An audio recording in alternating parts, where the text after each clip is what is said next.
Habari za mchana ndugu mtazamaji. Sasa hivi ni saa 8:30 katika saa za Afrika Mashariki. Ifuatayo ni taarifa habari kutoka KMSS News.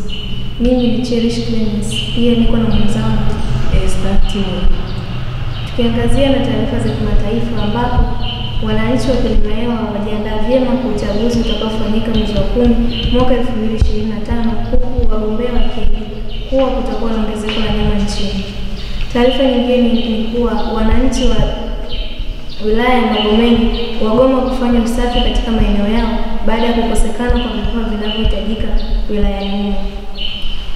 Mbio za paka na panya ambazo zilisikika katika mtaa wa Mamboleo ambapo Simba Marara aitwaye Matron alikuwa akiwakimbiza watoto hao ili wakachote maji ya kuendeleza mradi wa choo. Tupate pumziko fupi.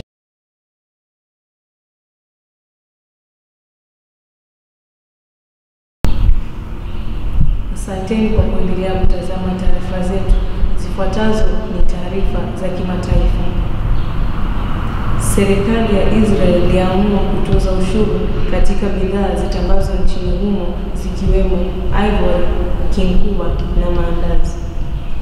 Na pia malalamiko yasikika katika mji wa Lusaka nchini Zambia ambapo wauzaji wa majeneza wanasema kuwa bidhaa zao za majeneza sokoni za shuka ubora kutokana na ongezeko la miaka kwa binadamu. Wacha tukaweze kupata pumziko fupi, tukirejea tutapata taarifa za michezo. Zifuatazo ni taarifa za michezo. Kwa habari za michezo, Portugal ilifua Spain magoli 3-2 kwa mkwaju wa penalty kuipelekea kwa mabingwa ya UEFA Nations Cup. Katika mechi hiyo, Cristiano Ronaldo akitoa ishara ya kuwa kuna Cristiano mmoja tu na hakuna kama yeye. Kwa upande wa Spain, star wao hatari Iman hakuonekana kabisa katika mechi hiyo kwani alikutana na upinzani mkali.